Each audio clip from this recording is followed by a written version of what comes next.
ফরিদপুর জেলার সদরপুর উপজেলার ২ নং আকটর চর ইউনিয়নের মণিকোঠা বাজারের ইউনিয়ন পরিষদের অফিসে বারান্দার সামনে আজ রোববার সকালে শীতার্তদের মাঝে শীতবস্ত্র কম্বল বিতরণ করা হয়েছে। ঘন কুয়াশা চাদর মুড়ি দিয়ে আসে শীত, উত্তরে হিমেল হাওয়া, হাড়ে কাঁপন লাগিয়ে শীত আসে তার নিজস্ব গতি ও রূপ নিয়ে। শীতের দিনে এই সৌন্দর্য দেখা যায় সকালে। মাদুর পাটি পেতে অসহায় দুস্থ গরিব মানুষ তীব্র শীতে কনকনে ঠান্ডায় কাঁপে থরথর করে।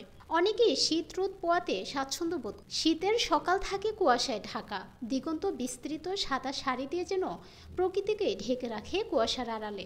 ঘড়ির দিকে তাকাইলে সকাল শীতের কখন হয় টের পাওয়া যায়। প্রকৃতির সময় তীব্র শীতে বাইরে কনকনে শীত কিছুতেই মন চায় না বিছানা থেকে ত্যাগ করা। ছোট ছোট ছেলে মেয়ে, কন্যা, শিশু সূর্যের মুখ দেখার জন্য বারবার জানলার ফাঁকে উঁকি মারে।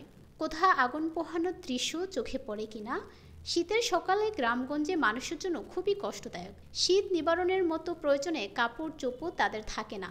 শীতের তীব্রতা উপেক্ষা করে খুব সকালে তাদের মাঠে ময়দানে বের হতে হয়। তবুও এই সময়ে মানবতার দিকে চেয়ে অনেকেই এগিয়ে আসে শীতার্তদের পাশে।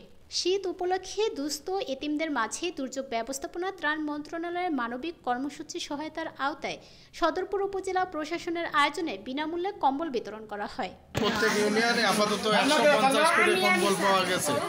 এই 2 নম্বর আকটর ইউনিয়ন, আমরা ইউনিয়ন পরিষদের চেয়ারম্যান এবং মেম্বারদের বলা হয়েছে যারা গরিব যারা তাদেরকে দেওয়ার জন্য সেই অনুযায়ী তালিকা আসছে এবং আমি ট্যাগ অফিসার উপজেলা মাধ্যমিক শিক্ষা অফিসার মোফাজ্জল হোসেন আমরা এই যে কম্বল বিতরণ করতে আসছি। আর আলহামদুলিল্লাহ, আল্লাহ খুব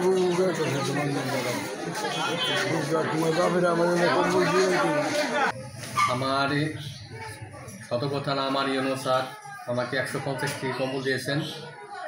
আমি 150টি কম্বল আমার ইউনো স্যারের প্রতিনিধি আমাদের ট্রাক অফিসার মোফাজ্জল স্যার সহ আপনার সাংবাদিক ভাইরাও ছিলেন। আমি সকলের সামনে এই কম্বলগুলো আমি বিতরণ করলাম, আপনারাও দেখেছেন এবং সুষ্ঠু সুন্দরভাবে বিতরণ করলাম এবং পরবর্তীতে আবারও ইনশাল্লাহ আবার আসবে কম্বল, আমি পরবর্তীতে দিব এবং শীতকালীন এটা আমার অব্যাহত থাকবে।